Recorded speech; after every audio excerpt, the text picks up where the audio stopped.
Hey everyone, my name is Andrew Davis, and you're watching Conversations in Pop Culture. And yes, I am hard to kill. And before I introduce my guest, I do want to remind everybody that this episode is brought to you by Pocket Jack Comics, who have books like Palace of the Golden Princess and Wet Willie, and can find their books at pocketjackcomics.com. And Preston does have a Kickstarter. So if you type in Palace of the Golden Princess on Kickstarter, you will be directed to you in that fashion.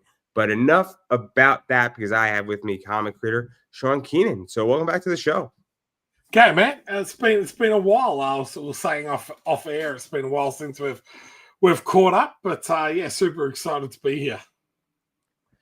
Yeah, you got a lot going on. Obviously, you right now have Fractured Shards funding on Kickstarter. I believe it's Volume 4 is the new one, but Volumes 1 through 3 are available. I think, right? If I'm wrong, correct me, right? No, that's right.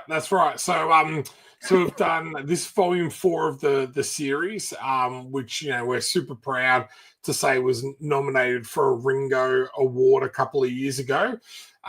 So got beaten out for best series by Something Is Killing the Children, but considering how good that book is, it was nice just to be nominated alongside them. So 4 volumes are all available on the current Kickstarter, and then we also did a spin-off within the same universe, which was called Aquila, and again, that's available on the current Kickstarter as well. So let's get into it a little bit, because obviously when you have 4 volumes, I want to kind of catch everybody up before we dive into some of this stuff and what's going on with the story. But what is the basic concept of Fractured Shards? Because it's an interesting one. Yeah, so we call it a cyberpunk detective noir series. So it follows Sebastian Vetro, who is a detective. The universe is set within what we call the districts and the lights, so the slums and the affluent area. Sebastian Vetro solves crimes in both of these using these things that we called shards or fractured shards. So he's almost kind of like a medium, where it gets glimpses into these really horrific crimes. It's very much an adult graphic novel, so not suitable for kids, but super violent. It's done by Riccardo, artworks done by Riccardo Ficini, who's is a beautiful artist. Colors by Kevin Anthony de Castro, and co-created with Dan Fugel, who a lot of people will know as Agron out of Spartacus, or EJ Demira off Days of Our Lives at the moment. Yeah, so let's talk about this a little bit, because I think this is interesting, right? Because obviously we have a very interesting story that's going on here, where he is in between kind of both worlds. He's law enforcement, obviously, and so he's kind of dealing with this thing, and he has this power, and that's what makes this so interesting, right? Because he's kind of a detective, but he can, as you stated, get those shards. And so what is this like? Because he's dealing with the, I guess, powerful world and the inequities in this powerful world and the slums and traveling between them. And that's what makes it so fascinating, is that there's so much stuff going on, for lack of a better word. Yeah. So I've always loved the idea of flawed characters. I think that's something that's always intrigued me in movies, in books I read, and that type of stuff. So Sebastian is very much a flawed character. So although he comes from the affluent side, I feel like he's trying to prove a point to not only his dad but himself. And that's why he does so much crime within the district and everything like that. So he doesn't really explain or tell people that he's got this ability. So he's a very good cop, and people think that he's a very good cop, but he doesn't really let anyone know that he's kind of like, this is how he's actually able to solve these crimes. And then as the series progresses, you kind of get a feeling and understanding of why he is the way he is. So, he takes medication for for headaches and these type of things, which is kind of like a byproduct of using his ability or power. You learn a little bit more around his family dynamics between himself, his sister Evie, and his other co-workers. And then also this latest volume, the reason why I love it so much, it really delves into mental illness and those type of ideas, and it's almost like the first 3 volumes. This volume is kind of questioning whether everything happened in those 3 volumes, or is it all in his head, or is it like, so it's very interesting, I think. Let's get a little bit into this, because obviously he has this power ability, whatever we're going to call it, but obviously there's side effects, and he's also being exposed to some pretty horrific, for lack of a better word, fucked up shit. I mean, I don't know how to explain it any other way. And so any cop, I think, if you're a homicide detective, you're exposed to some crazy shit just in the real world, for lack of a better word here. Let alone obviously in this world, he's dealing with that, and then he's got this power, but he wants to be a good cop, and he has this ability, and I would imagine that it could amplify. And so what is this like? Because that's what really gets this story interesting, at least for me, is that we're now having a cop who's relatively solving crimes, but he's also heavily exposed to a lot of things that are not great, and it's kind of a dirty job, for lack of a better word, on steroids. And that's what's so interesting. But yes. Yeah, so I think the interesting part is, like, I feel like everyone has a breaking point. And when you're exposed, as you were mentioning, to such horrific crimes for like such a long time, there becomes a time where you're like, do I cross that good guy line for the betterment of everyone else? So, what I'm doing is it not ethically correct, but it's morally correct in regards to, like, I'm going to kill this guy for what this guy has done to stop him from doing it again. It's like that Batman story all the time, saying, well, Batman doesn't kill the Joker, but is he partly responsible because he knows that the Joker is always going to escape, and then he's got more victims. So, like, it's that conundrum in regards to is he doing the right thing type of thing. So, these crimes are brutal. Like, the first 5 pages of the first volume, you see that's the first villain or whatever you want to, or suspect in the series, is leading a young child away, so you can alludes to what happens there and everything. So Sebastian's just like, man, I want to organize and execute order, kind of like your Judge Dredd style, and they're like, no, bring him in. And he's like, this guy pulled a gun on me and I blew him away. And it's like, hang on a sec, the guy didn't pull a gun on him, type of thing. So it's that morally gray area type of thing. So I think, especially in this day and age, I think it's such a great story and area to delve into, because I think sometimes people see the world as black and white, and there is so much gray, so much gray. Yeah. And this story really lives in that gray area. Let me ask this, because I mean, look, I love Superman, right? It's hard to hate Superman, right? But Superman's like the goody two shoes, and he doesn't kill, and he's always fighting for justice the American way and apple pie, right? That's Superman for you. But like, there's a point where it's like, you want to get justice sometimes, and maybe you don't want to do it the lawful way. I mean, like, it's because I feel like we're at the stage, right, in storytelling, where it's like, we've done Superman, we've done, the DC and Marvel superhero ways, where they catch the bad guy, they don't kill him, they bring him to justice, and then we go there. But now I feel like in comics and in stories, it's like, no, this is a story about revenge. This is a story about where we got actual practical means to ends, meaning that if we catch a bad guy and we kill him, there's one less bad guy in the world. And like I feel like there has to be real consequences. It's why manga is very popular right now, because there's real consequences. First thing, that we kill Superman off in DC, 6 issues, he's back. There's no consequence. Like, so like I don't know how you feel about that, but like there's consequences in this book. And that's Yeah, something 100%.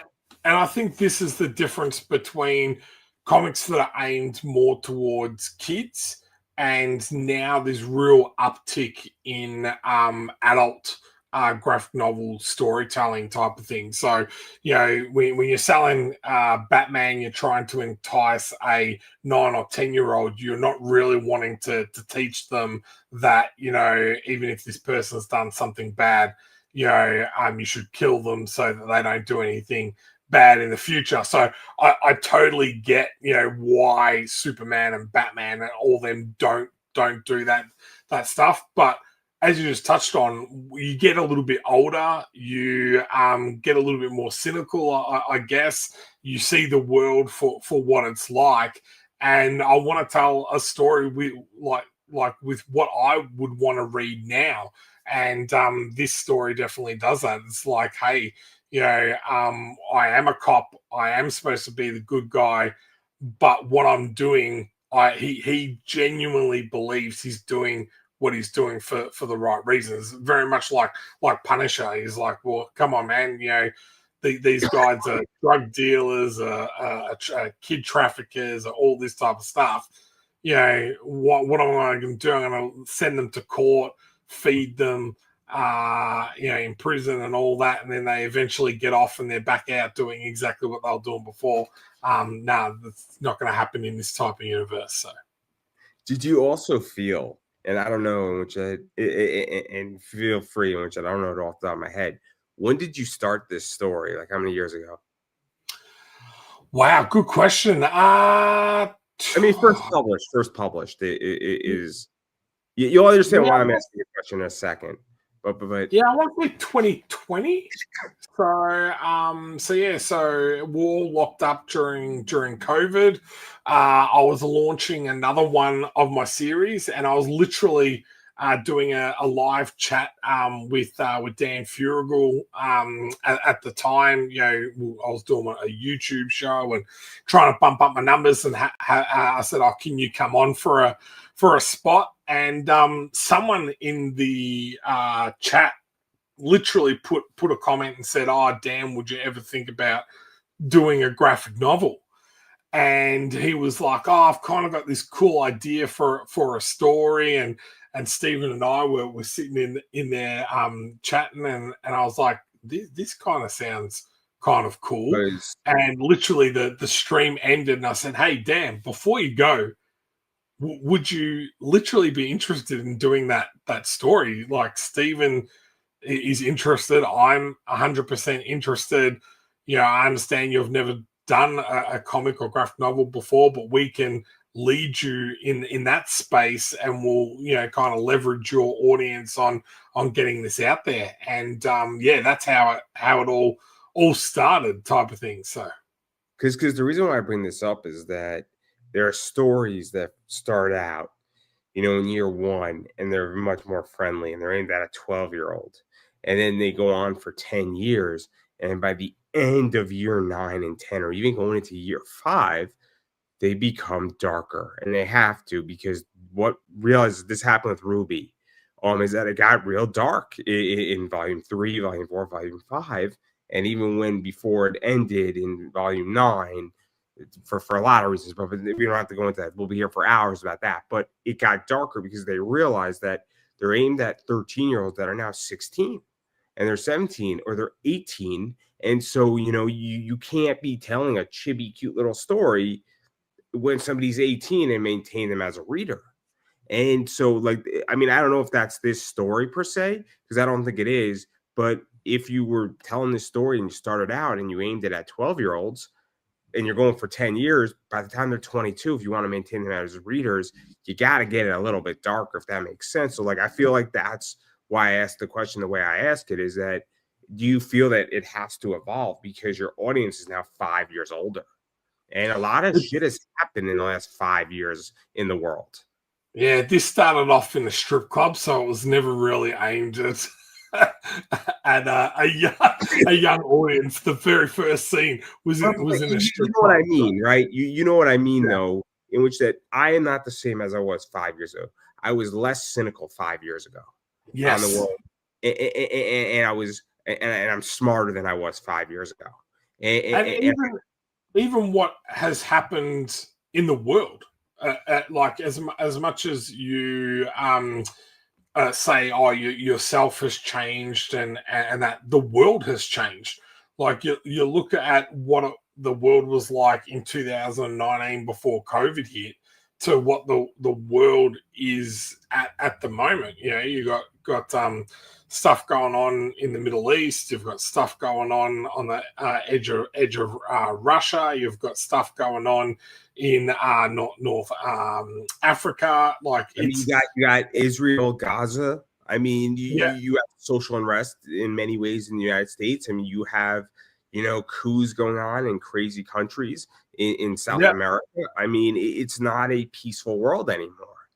No, even watching the news, like I'm very mindful. I've got two young girls, and I'm even mindful of like watching the news around them because, like, you know, the other day, my daughter just happened to walk in, and she's like, "Oh, does that say a 4-year-old boy was killed?" And I was like, "Oh, yeah, honey, you know." Like, and then you're like trying to explain to a 9-year-old something that really, yeah, they shouldn't have to kind of worry about it at that age, type of thing. But yeah, I'll 100% put my hand up and say that you know, my storytelling, it always kind of reflects, one, what's going on in the world, but two, a lot of the times what's going on personally as well.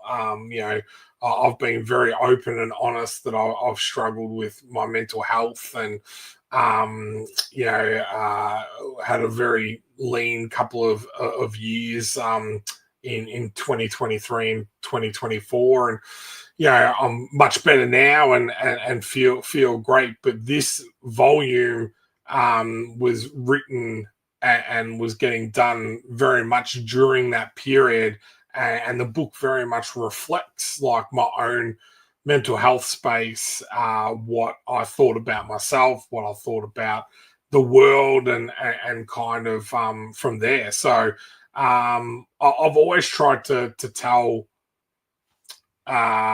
what a story that interests me, and I feel will resonate with people.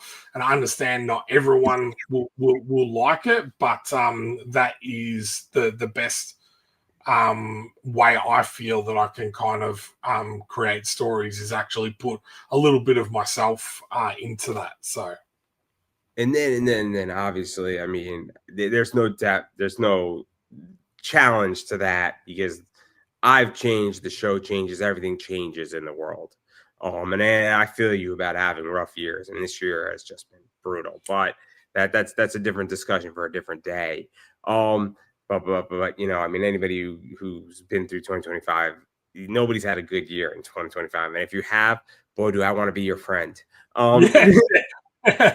Yeah, Rogue, buy a lotto ticket. If you've had a good 2025, buy a lotto ticket or something. So, yeah, it is interesting though, you know, because a lot of times you kind of like I always tell my girls, I've gone, yeah, sometimes people are rude, sometimes people are mean, but I've gone, before you know, have a go at them or say anything, I said, just stop and think. You actually do you know what's going on in that person's life? Do you know what they're kind of going through? Sometimes, you know, someone might be doing it quite tough, and them being a little bit short with you is maybe not the be all and end all. So I've said this before to people when I was working. I said that you do not want to catch me on a Monday when I get home.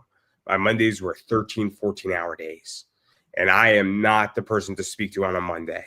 So if you shoot me a message and it's not a pleasant message on a Monday, you're going to get a response that's not going to be a pleasant one. On Tuesday, that response goes down from being at 80% hostile to being like 3% hostile. So Yeah. if you have a serious issue, don't bother me on a Monday. Because it was a 14-hour day and I get home and I'm dealing with a problem. And right before I eat my dinner at 7 o'clock at night, not a good time to bother me on a Monday, right? But Yeah. that's the point right there. But I do want to actually talk about Kickstarter stuff because that's also a complicated issue now too. And I mean, it is a brutal entity right now. I don't know who is doing well on Kickstarter. I think a lot of people are doing more Kickstarters because they're doing pretty bad on them, to be honest. And I've noticed people going from doing 4 Kickstarters a year to doing 6. And those 6, they're making the same amount of money, but they're doing an additional 33% of work. And so Yeah.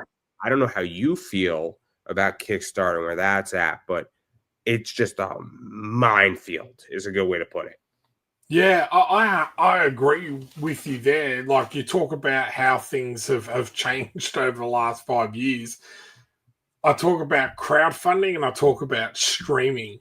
Like, they had, when Netflix came onto the market, they had almost eradicated like illegal downloading because everyone was like, oh, I can just jump onto Netflix and everything's there. But then Amazon Prime came out, then Paramount Plus came out, and then HBO Max came out, and then Disney Plus came out, and it's just gotten to a point. Hey, ESPN, UFC, like there's just so many more now that people like.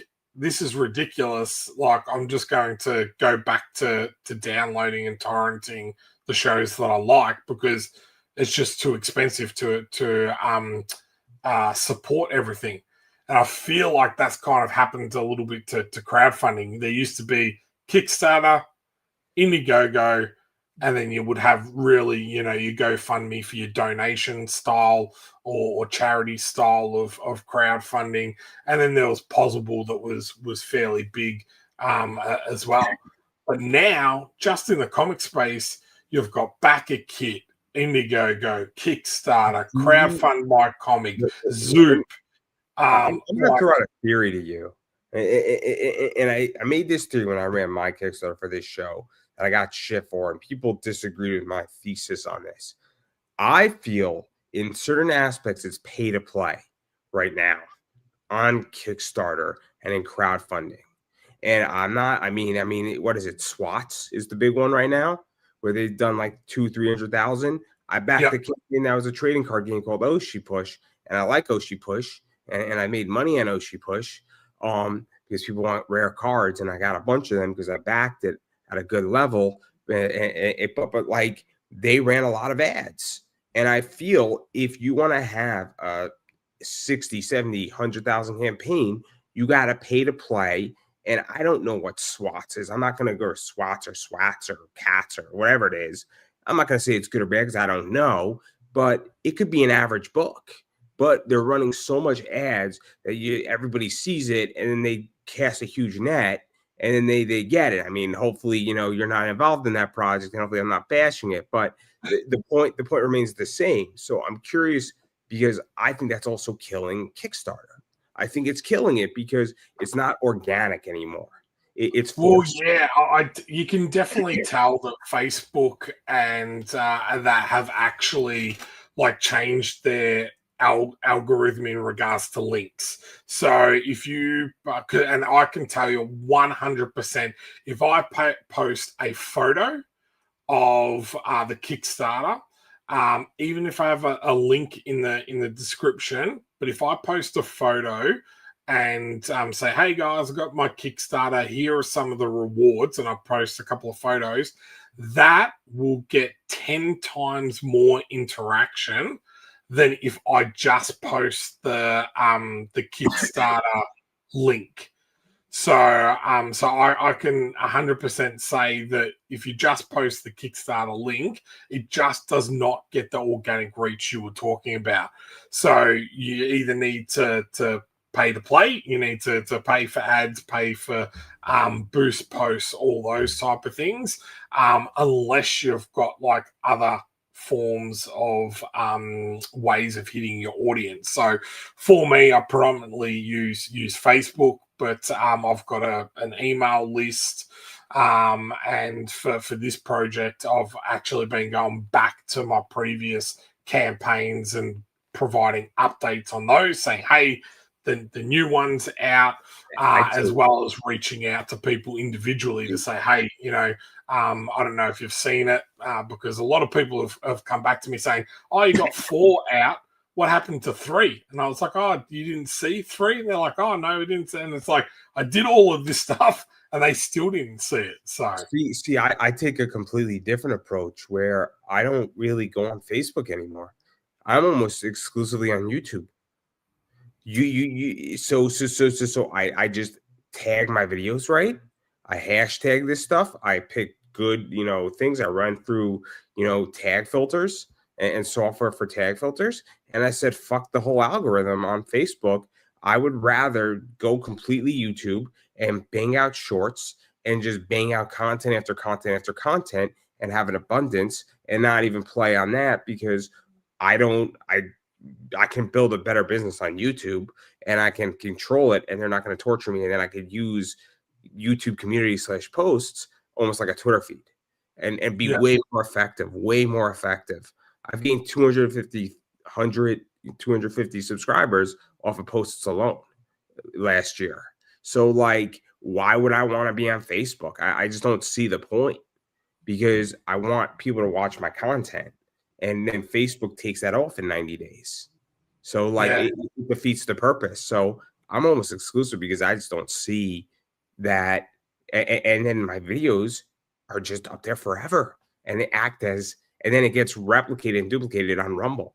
And then I want to duplicate it everywhere else. So I think I think for me, there's a big learning point in that, in regards to, I've ran this current campaign that I've got is my 30th campaign. So I've ran quite a few Kickstarters, but I've noticed that the problem with having ran 30 Kickstarters is I'm so ingrained in what I do that I haven't kind of upgraded that. I haven't changed that. I haven't, so I'm like, oh, hang on a sec, I'm doing what I always do, but I'm getting less than I used to do.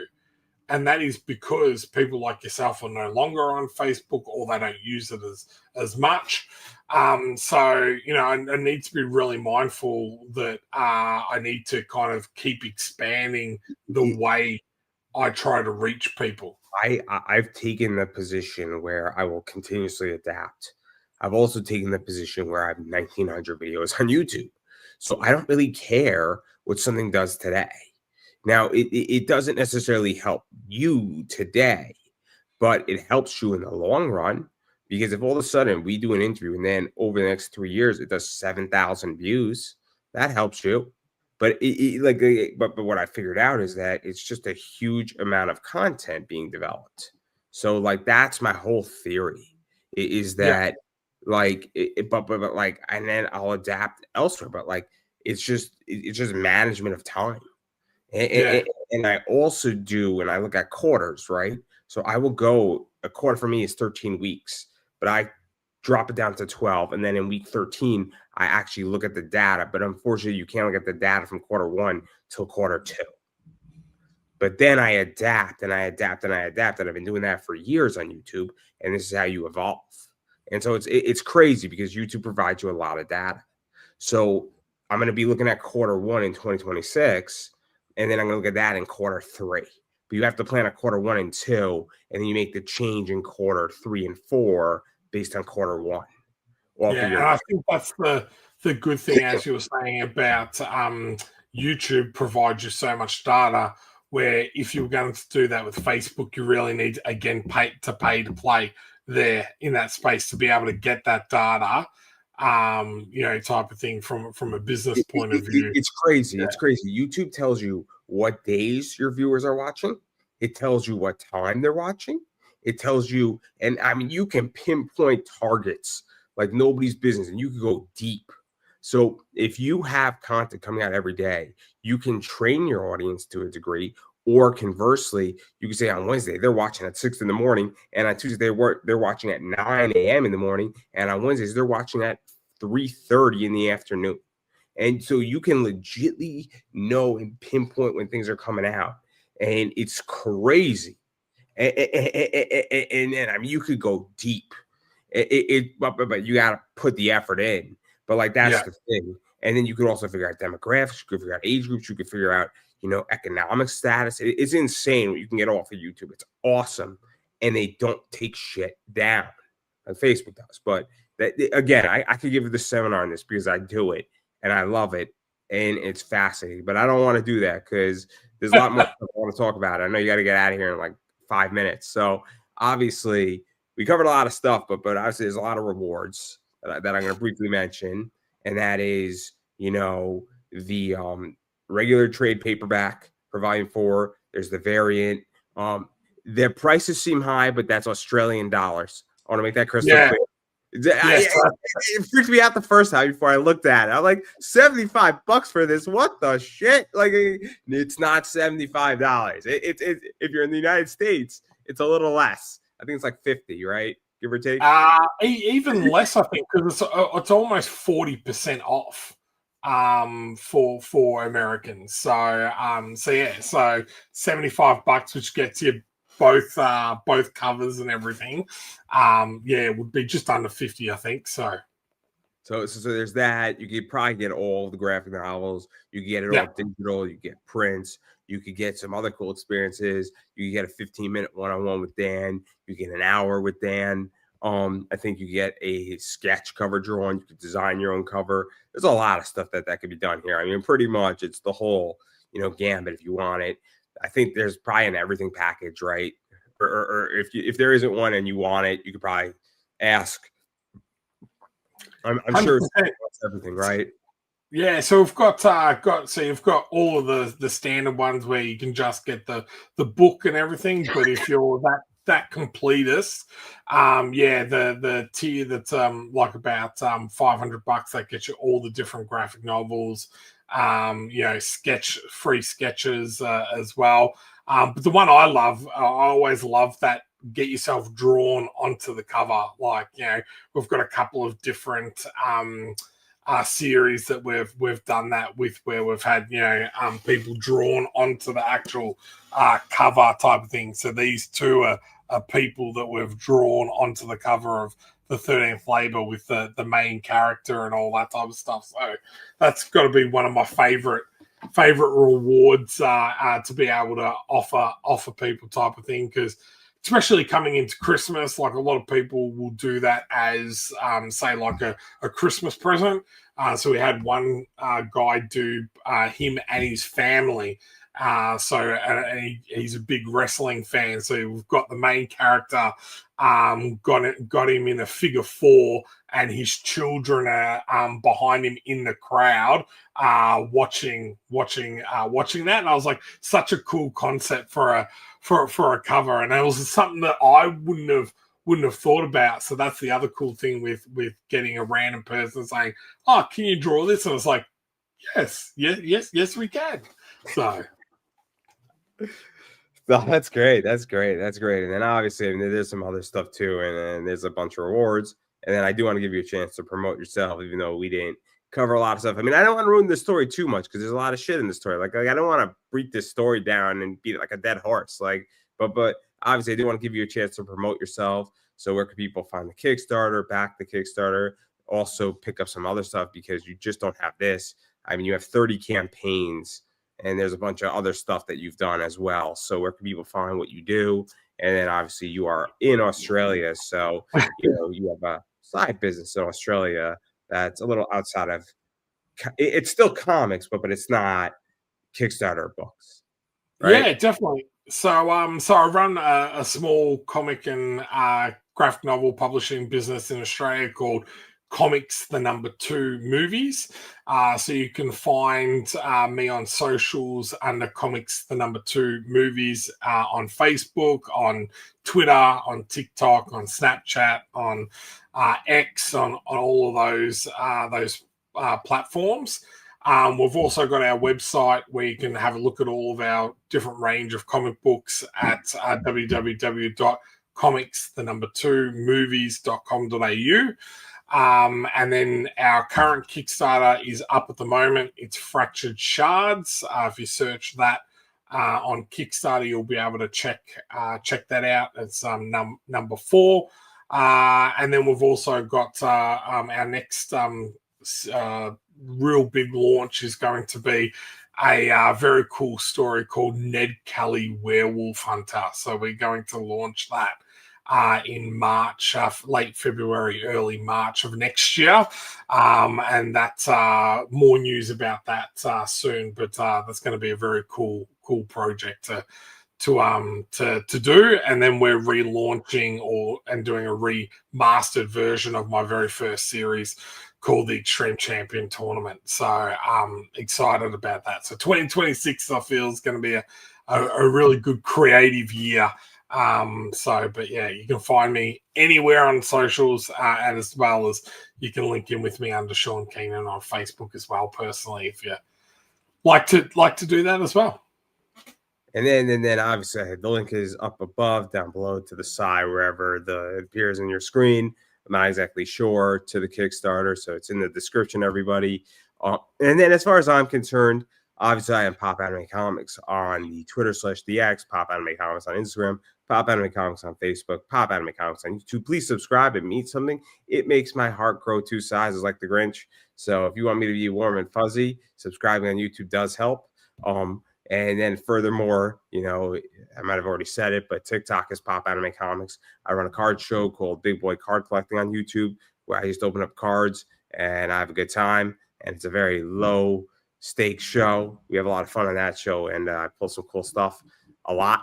So definitely, if you like cards and that stuff, that's great. And then finally, I run a little business called Pop Anime Comics Collectibles. Look for Comics and Collectibles. Come shop with us on eBay.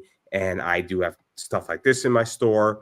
I have stuff like this in my store. I tend to sell stuff like this in my store. I sell cards like this in my store. And yes, I do sell expensive cards like this in my store. And these do not stick around for long. So if you're looking for rare cards or $4 cards, anywhere from $4 cards all the way up to $1,500 cards, I got you covered. And I have comics for $12 all the way up to like $400 also. So if you're looking for something, hit me up.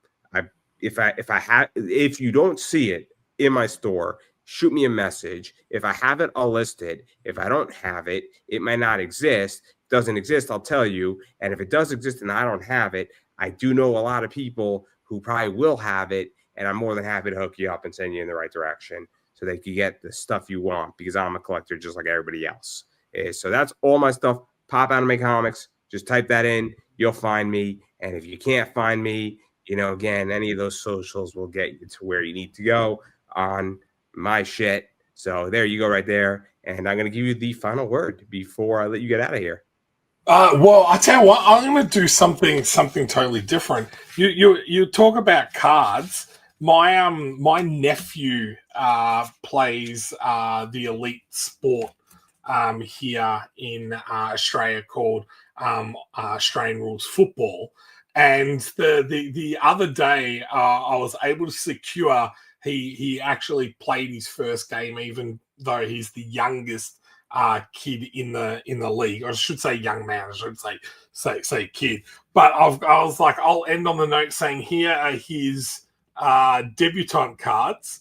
So we've got his normal debutante card, which is gold, and his platinum debutante card. And I was having a joke about him the other day, saying, I'm hoping this one is worth a bit of money in some time.